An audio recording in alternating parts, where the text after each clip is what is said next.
Silakan Hamid, ya. Tunggu ya, saya pakai baju dulu, Bang Edis. Silakan. Nampaknya Anda sarjana ini ya. Semoga Anda berbeda lah dengan yang lain.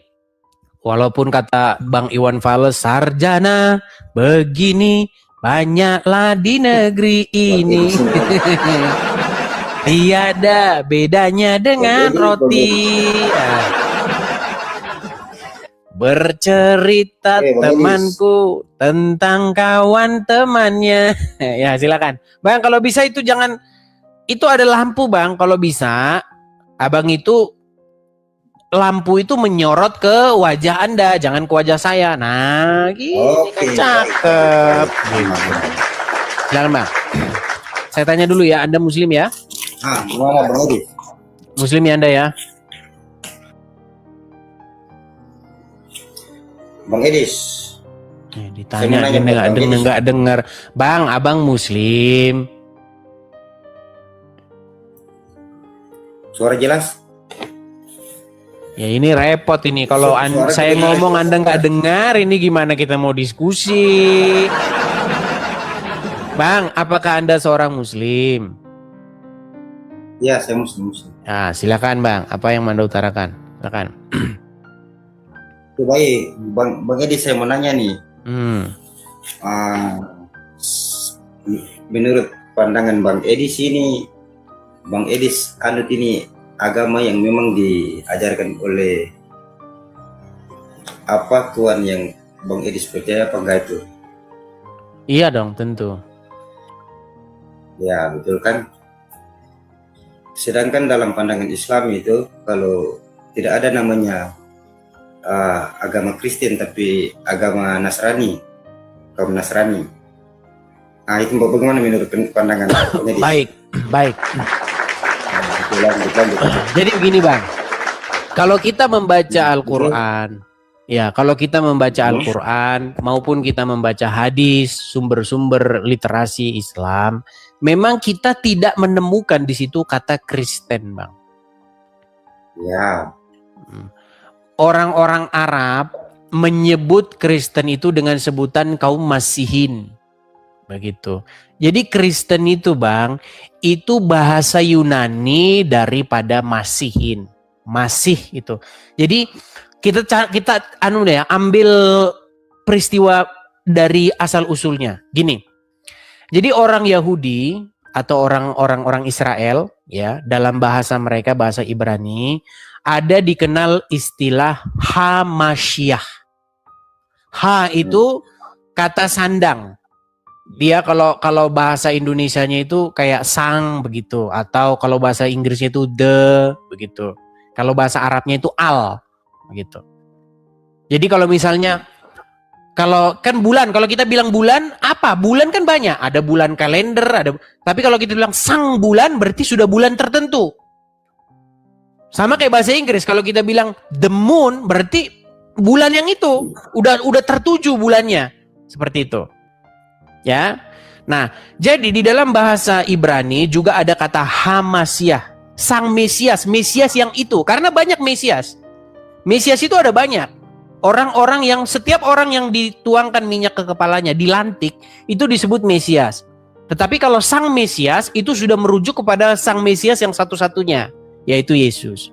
Nah, kalau dalam bahasa Ibrani Hamasyiah, maka di dalam bahasa Yunani kata Hamasyiah itu berubah menjadi Kristos. Kalau dalam bahasa kami itu Kristus. Dari situlah muncul istilah Kristen. Memang Bang, memang di dalam iman Anda, dalam kitab Anda, kata itu tidak muncul. Yang muncul adalah Nasara. Seperti itu. Nah, sekarang Bang, sekarang Anda sudah bertanya seperti itu. Saya mau bertanya hal yang sejenis Bang. Boleh ya? Oke. Tapi nanti kita saling ya. Baik, ya. Baik. Ini kita berbicara hal-hal dari sisi akademisi, kajian-kajian ilmiah, ya. Begini. Kalau kita berbicara tentang fakta, tentang kenyataan, tidak pernah ada orang Yahudi yang memberi nama anaknya itu Mesias. Nggak pernah ada itu. Karena Mesias itu adalah satu gelar tertentu yang ditujukan kepada sosok raja, sosok yang akan datang. Sama seperti orang Indonesia nggak pernah memberi nama anaknya itu presiden. Contoh. Kita ngomong sekarang Pak Presiden, Pak Prabowo. Ketika Prabowo lahir, itu diberi nama Prabowo Subianto. Tidak ada ibunya atau bapaknya memberi nama Presiden Prabowo Subianto, nggak ada. Nah, kata presiden itu sematan yang disematkan kepadanya ketika dia menjadi seorang presiden. Makanya diganti Bapak Presiden Prabowo. Sampai sini Anda paham? Nah, begitu juga dengan Yesus atau Yeshua dalam bahasa Ibraninya. Kenapa ada Al-Masih di belakangnya? Itu kata yang distempelin karena dia menyandang gelar Mesias. Makanya ketika Yesus dibawa kepada Pilatus, dibawa kepada Herodes, ditanya, ini Yesus yang disebut Kristus. Begitu. Yesus yang disebut Sang Mesias. Seperti itu. Nah, sekarang pertanyaan saya kepada Anda. Satu lagi. Maria di dalam Alkitab memberi nama anaknya itu Yeshua atau Yesus. Tidak pernah Maria memberi nama Yesus Kristus. Itu tidak sejarah. Itu lawak kalau seperti itu jadinya. Sama seperti lawaknya ketika seseorang memberi nama Presiden Prabowo. Nggak ada. Presiden itu belakangan dikasih nama. Ya, itu bukan bagian dari nama lahirnya. Sama dengan Kristus, itu bukan nama lahir bawaan Yesus. Nah, sekarang pertanyaan saya kepada Anda. Di dalam kitab suci Anda ketika saya baca, betulkah nama Al-Masih itu nama bawaan lahir? Coba, menurut kitab Anda? Betulkah dia waktu lahir itu dikasih nama Isa Al-Masih? Udah dari sejak belahirnya atau bagaimana? Coba. Ya betul, kalau dalam pandangan Islam, dalam Al-Quran juga menyampaikan hal demikian. Ketika malaikat Jibril menyampaikan kepada ibunda Maryam, Siti Maryam, kalau pandangan Islam ya kan, kemudian akan mengandung seorang pemimpin, akan memimpin Bani Israel, yaitu namanya Isa putra Maryam. Jadi nama bawaan lahirnya adalah Isa anaknya Maryam. Iya, Isa Al-Masih putra Maryam. Oke, berarti dia sudah sejak lahir dikasih nama Isa Al-Masih ya? Oke, baik. Makanya saya bilang itu sama seperti ada seorang cerita begini, diceritakanlah bahwa ibunya memberi nama dia Presiden Prabowo Subianto. Loh. Presiden itu nggak mungkin, itu bukan nama itu nama sematan yang disematkan kemudian. Nah, kalau begitu, coba jelaskan kepada saya. Menurut Anda, Isa itu orang mana? Isa itu kalau dalam pandangan Islam itu Isa itu orang Bani Israel.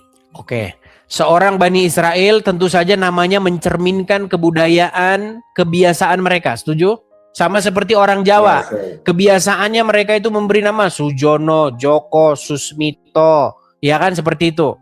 Nggak mungkin kalau kita cerita orang Jawa memberi nama anaknya Park Jusum, Li Chao Chie, Chow Mieng gitu. Nggak ada cerita itu, ngarang itu. Ya kan? Betul nggak? Bener nggak? Setuju nggak dengan saya? Betul sekali. Makanya tidak mungkin ada cerita peristiwa sejarah ya masa lalu orang Jawa memberi nama anaknya itu Matsumoto, Hirogato. Nggak mungkin. Itu nama-nama Jepang. Nggak mungkin itu. Makanya itu sama sekali tidak akademis. Karena itu tidak bersesuaian dengan sejarah. Nah, sekarang pertanyaan saya, kalau memang sosok Isa itu adalah sukunya orang Israel, Bani Israel, tentu dia punya kebiasaan, tentu dia punya masyarakat, punya budaya. Pertanyaan saya, apa arti nama daripada Isa itu? Oke, baik. Kalau bicara menyangkut nama Isa itu, Bang Edis, saya tunjuk data langsung ya. Saya langsung tunjuk data. Pokoknya mereka ini teman-teman, Kalau dikaji yang begini ketahuan bahwasanya mereka ini memang nanti kalau kita bilang kena ban lagi nanti. Coba, Bang, saya pernah bilang tadi, Bang, ada yang saya sebut dengan teologi maling. Apa itu teologi maling? Jadi orang ini ngambil istilah-istilah dari agama orang, ketika dia ambil dia nggak ngerti.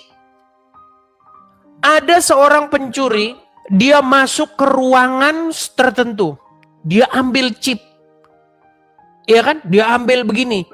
Ketika ditanya itu apa? Nggak tahu. Mau dikiloin katanya. Makanya seperti itu, Bang. Pertanyaan saya, kalau memang sosok Isa itu adalah Bani Israel, tolong jelaskan kepada saya secara kaidah bahasa, apa makna nama itu? Dan apa makna nama Al-Masih itu? Silakan. Ya, ini saya tunjuk data ya, Bang Idis ya. Silakan. Oke. Isa dulu, kemudian Al-Masih apa? Ya.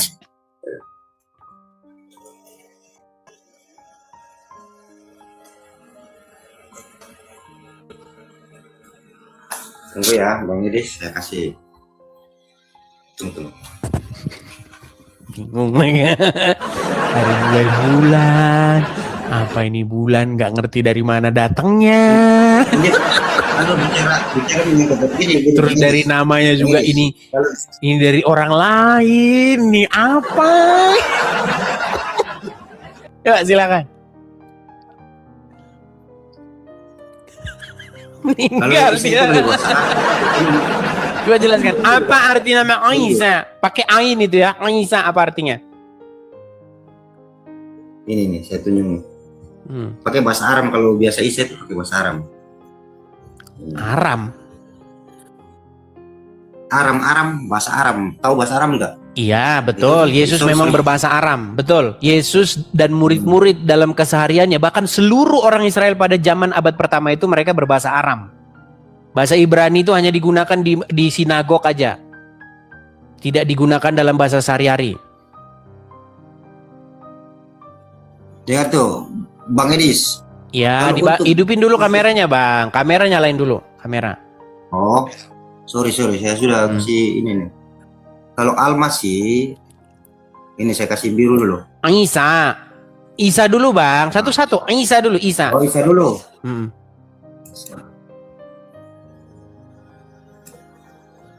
Pakai ain itu ya. Harus begitu. Isa. Ya, coba apa? Merupakan, baca, Bang. Merupakan nama Arab untuk ini Isa merupakan nama Arab. Kalau menurut pandangan Bang Edis kan Yesus, ya kan? Yang diyakini berasal dari nama Aram, bahasa Aram. Oke, sumber ayat berapa itu? Ayat Quran surat berapa? Hadis apa? Silakan. Atau disebut kalau bahasa Aram itu disebut. Bang, yang saya tanyakan kepada Anda, sumber Anda itu kan harusnya adalah kitab Anda, baik itu Quran maupun hadis. Setuju nggak? Betul. Oke, coba sumber rujukan Anda bahwa Isa itu nama aslinya adalah Yeshu atau Isyo. Mana? Ayat berapa? Itu sumbernya dari bahasa Arab, Bang Edis. Iya, maksud saya, Bang, di ayat berapa itu, Bang? Misalnya Quran surat apa, Al-Baqarah kah atau apa, coba? Oh, kalau untuk bicara gini, Bang Edis. Tunggu ya.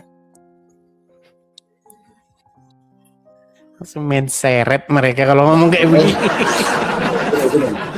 Ya.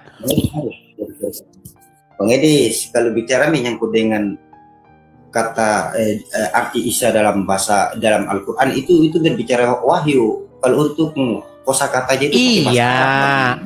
Makanya begini, wahyu itu menjadi tidak otentik. Kenapa wahyu itu tidak otentik? Karena nggak pernah ada orang Israel bernama Isa. Coba gini, Bang. Gini, saya tanya sama Anda.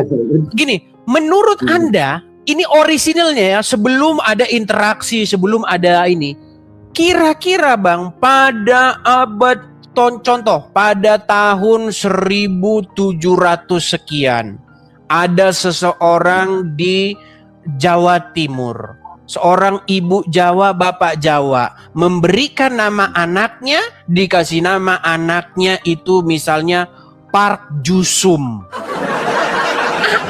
Ini bukan nama Jawa, ini nggak ada orang Jawa kasih nama Park Jusum, nggak ada. Itu menjadi ahistoris, tahu nggak? Peristiwa yang benar-benar nggak mau. Ini bukan sejarah ini. Kalau misalnya ada seorang bapak Jawa, ibu Jawa memberi nama anaknya misalnya Ponidi, itu nama Jawa. Memang betul itu literasinya banyak yang mendukung. Ponidi, Tukijem, Tumino, banyak. Contoh orang Batak. Ada seseorang di Samosir, bapak Batak, ibu Batak, diberi nama anaknya Binsar, diberi nama anaknya Hasudungan, diberi namanya siapa namanya? Misalnya, banyak seperti itu. Togar apa? Itu nama-nama Batak khas. Itu historikal, jelas. Sekarang coba Anda jelaskan kepada saya, sejak kapan ada orang Israel abad pertama bernama Isa? Kapan itu? Kapan itu ada? Bang Edis, oke. Saya tunjuk. Itu namanya bukan Wahyu, itu Wahyu Sujono. Gimana Anda ini? Kalau kita berbicara hal-hal yang akademis seperti ini, hancur iman Anda, runtuh. Coba jelaskan kepada saya. Kalau memang ada orang bernama Isa, apa artinya? Gini, aduh. Ini satu pertanyaan belum selesai, juga satu pertanyaan. Saya nanya ya, Bang Edis. Oke. Anda mampu gak berpikir ilmiah, akademis? Iya. Oke, coba jelaskan kepada saya. Kapan ada orang abad pertama bernama Isa? Gini, Bang Edis, saya nunjuk dalam surat. Gimana Abdul Somad nggak mikir-mikir naik sini? Ntar gua naik ke Edis TV, habis gua reputasi gua dibikin. Iya Pak, kalau ditanyain kayak begini, Ustadz nggak akan berani naik ke sini karena pasti selesai karirnya. Oh, gimana? Bang Edis terlalu berframing. Gini, saya nunjuk. Bang Edis buka aja di dalam surat di Al-Quran, surat Al-Imran ayat 45. Buka aja. Baik, kebetulan saya hafal itu Ali Imran ayat 45. Di situ dikatakan wa'id qala, ya, wa'id. Dan ingatlah ketika malaikat berkata, "Ya Maryam, innallaha yubasiruki bikalimatin minhu ismuhu al-mas." Oke, lanjut. Bang Edis lanjut. Betul tidak? Lanjut, betul lanjut. Oke, yang artinya, dan ingatlah ketika malaikat datang kepada Maryam, sesungguhnya kami menggembirakan kamu dengan seorang putra yang bernama Al-Masih Isa putra Maryam. Terus lanjutkan. Bi kalimatin minhu ismuhu Al-Masih Isa putra Maryam. Kalimat daripadanya namanya Al-Masih Isa putra Maryam. Nah, sekarang kita teliti. Bang Edis baca dulu. Bang Edis. Tunggu. Oke, Bang Edis bisa baca apa enggak? Tunggu, saya kasih besar dulu ya. Oke. Saya kasih tanda biru ya, biar Bang Edis bisa. Ini lomba-lomba baca huruf Arab lagi. Kenapa sih kalian ini siang sore lomba baca huruf Arab aja? Bang Edis baca dulu. Aduh, lomba baca huruf. Saya nggak minat, Bang. Bukan lomba baca huruf Arab kita itu. Di situ jelas-jelas wa'id qala malaikatu. Ya Maryam, innallaha yubasyiruki bi kalimatin minhu ismuhu Al-Masih Isa putra Maryam. Itu udah jelas itu, Bang. Udah, sekarang kita ke terjemahannya saja. Coba terjemahannya. Betul tidak di situ? Tidak ada wahid qala, sembarangan aja Bang, fokus saja. Kita bukan lomba-lomba baca huruf Arab. Gini.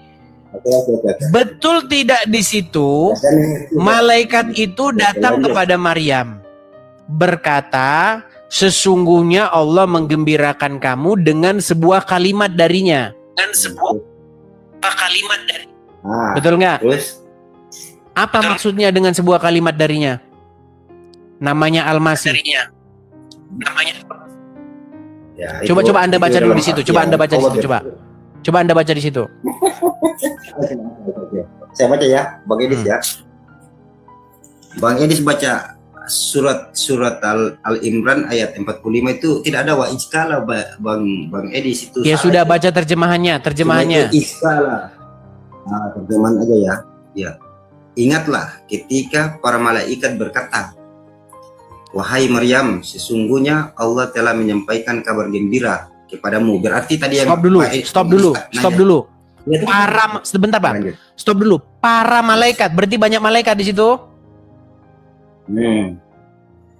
Betul, banyak malaikat? Ya. Bukan banyak malaikat dalam artian itu kan. Coba dibaca terjemahnya lagi.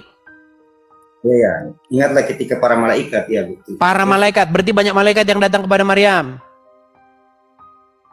Satu malaikat aja. Itu para malaikat loh. Itu para malaikat itu.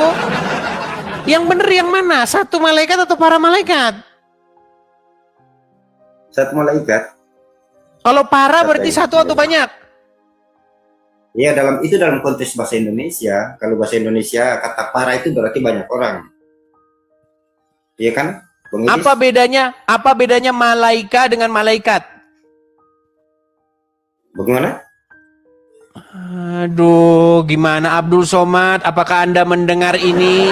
Gini, kalau malaika itu artinya malaikat satu orang. Kalau malaikat pakai ta di situ, itu artinya banyak jumlahnya, bukan cuma satu.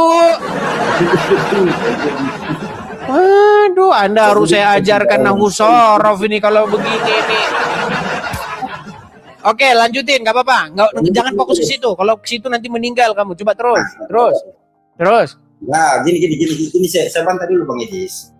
Bang Edis ini suka memframing ya. Gini Bang Edis, apa yang Bang Edis sampaikan aja dalam bahasa ayat Al-Quran aja masih salah Bang Edis. Ya sudah, anggaplah saya salah. Coba teruskan saja terjemahannya, silakan. Oke, lanjut ya Bang Edis ya. Langsung di wahai Maryam, sesungguhnya Allah telah menyampaikan kabar gembira kepadamu tentang sebuah kalimat. Kalimat itu berarti firman, perkataan kalau pandangan Islam. Tentang sebuah kalimat. Kalimat atau firman darinya, berarti Allah menyampaikan kepada malaikat Jibril untuk menyampaikan langsung kepada Maryam gitu. Oke, kenapa kalimat itu bernama? Lanjutin dulu, saya baca artinya. Oke, silakan. Darinya. Ulangi ya Bang Edis ya, saya baca ulang ya. Wahai Maryam, sesungguhnya Allah menyampaikan kabar gembira kepadamu tentang sebuah kalimat atau firman darinya, yaitu seorang putra namanya Al-Masih, Isa putra. Nggak ada di situ seorang putra Bang, itu tambah-tambahan semua itu Bang, tanda kurung semua itu. Loh, baik, saya bukakan di sini. Saya bukakan di sini bahwa itu tanda kurung, nggak ada di situ. Yaitu seorang putra, nggak ada. Di situ bi kalimatin minhu ismu. Coba cek bahasa Arabnya. Coba cek bahasa Arabnya. Itu kan nama. Iya, Ismu tidak ada di nama. situ yaitu seorang putra. Kata-kata yaitu seorang putra itu nggak ada. Sebentar, saya tunjukkan di sini ya. Ali Imran 45. Bang Edis, kalau Bang Edis baca tuh masih salah. Iya, itu tambahan semua Bang, tanda kurung semua itu isinya di situ. Kenapa dibikin tanda kurung? Karena takut nanti ketahuan. Itu mengutip dari Injil Yohanes pasal yang pertama.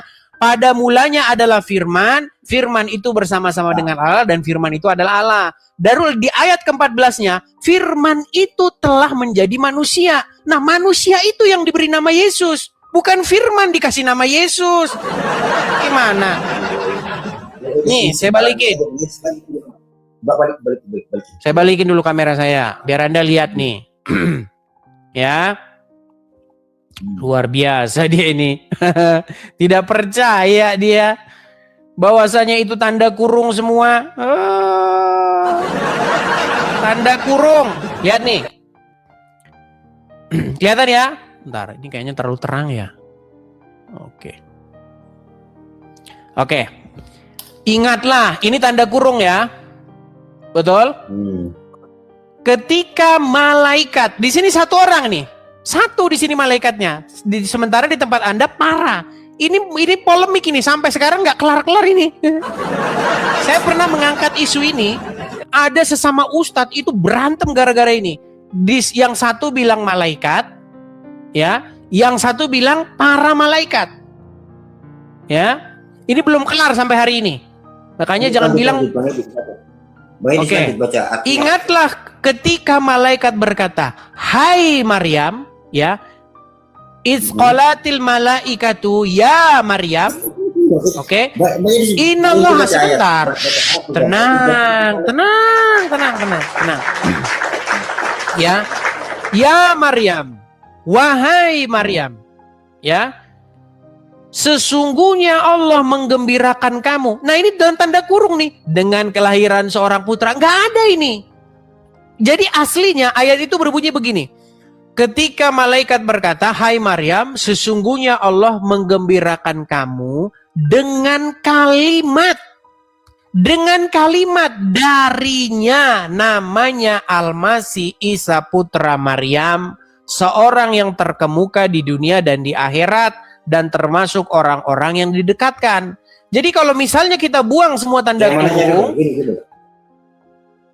Bang, kalau kita buang dalam semua tanda kurungnya, kalimat ini menjadi kalimat yang rancu. Kenapa rancu? Bayangkan malaikat datang ngomong begini, "Maryam, Allah gembirakan kamu dengan kalimat darinya namanya Al-Masih Isa putra Maryam." Tentu menjadi kalimat yang rancu. Karena di sini tidak ada kata kelahiran. Nah, sekarang saya kasih Anda pembanding. Itu ayat ini akan kita bandingkan dengan ini. Di dalam surat, bentar ya Bang ya, sabar ya. Di dalam Quran surat Maryam. Jangan merokok Bang, nanti Anda kena ban. Nanti Anda kena ban Bang. Enggak tampil, saya gini aja. Oke. Saya akan bandingkan itu. Baik, saya akan bandingkan itu dengan Quran surat Maryam ayat 19. Perhatikan ya Bang ya. Jadi ada saling revisi antar surat nih Bang. Bentar, mana tunjuk saya ya? Sebentar. Aduh, mana tunjuk saya? Gini. Maryam ayat berapa? Ini surat Maryam ayat 45. 45. Tunggu ya, saya lihatnya. Oke, nanti lanjut. Anda bandingkan dengan Quran surat Maryam ayat yang ke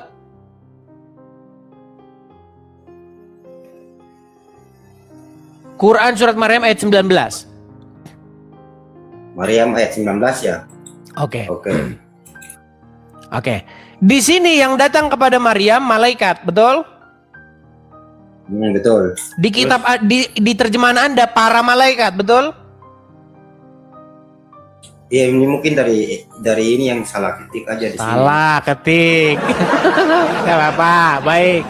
Nah, baik. Gini, Bang Edis, sebenarnya dalam ini saya buka saya pakai HP satu. Lanjut Bang Edis. Oke. Jadi Bang, kalau malaikat, kalau pakai tak di situ malaikat itu jamak Bang. Tak Anda pergi ke ustadz manapun itu para malaikat aslinya, bukan satu orang. Nah, itu bertentangan dengan surat Maryam ayat 19. Nah, di sini perkataannya begini, sesungguhnya aku ini hanyalah utusan Allah, seorang utusan Tuhanmu untuk memberimu seorang anak laki-laki yang suci. Ya memang betul. Lanjut. Nah, tetapi di ayat sini kalimatnya bukan begitu. Kalimatnya sesungguhnya Allah menggembirakan kamu dengan kalimat namanya Al-Masih Isa putra Maryam. Pertanyaan saya, ini peristiwa yang sama nggak? Ini peristiwa yang sama, Bang Edis. Oke, kalau begitu kalimat mana yang diucapkan kepada Maryam? Sama. Jadi gini, Bang Edis, saya buka ya. Yang tadi di surat Al-Imran ayat 45 itu dia sinkron sama Maryam ayat 19. Tidak sinkron. Tidak sinkron. Coba Gimana? kita ulangin. Di dalam surat Maryam, dengar Bang, perhatikan baik-baik. Di dalam surat Maryam, perkataannya innallaha, sesungguhnya Allah. Tetapi di sini, ya, di sini bukan kata innallaha, sesungguhnya aku. Tidak ada di sini kata innallaha.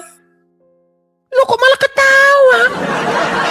Di sini berkata sesungguhnya aku. Di dalam kitab Anda yang dikatakan sesungguhnya Allah, mana yang benar? Sesungguhnya aku atau sesungguhnya Allah? Boleh. Saya boleh berbicara?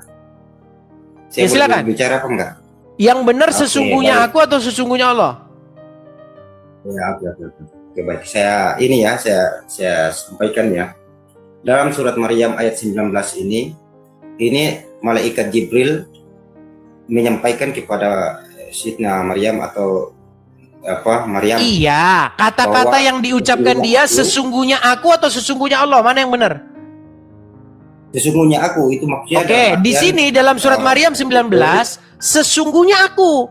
Tetapi di sini sesungguhnya Allah. Mana yang benar? Iya, gini, Bang Edi, segini 45 ini, di 45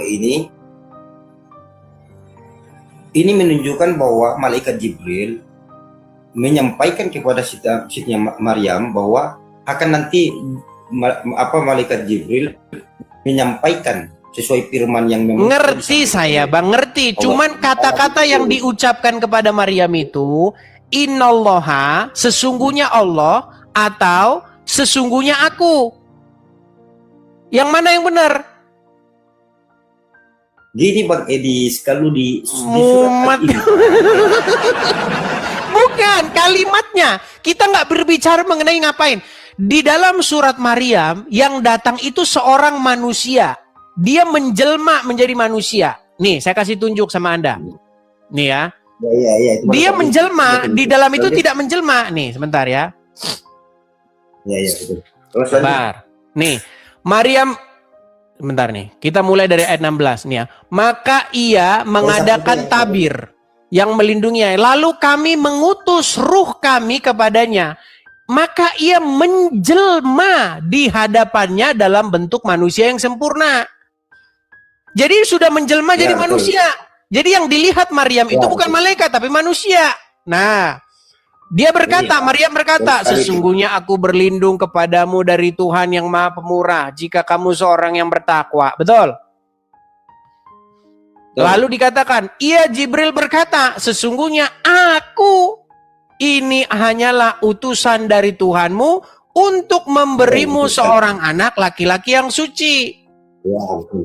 Nah, sementara di sini sesungguhnya Allah menggembirakan kamu dengan kalimat yang namanya Al-Masih Isa putra Maryam. Coba, yang kalimat yang mana yang diucapin? Sinkronkan dulu keduanya. Ini.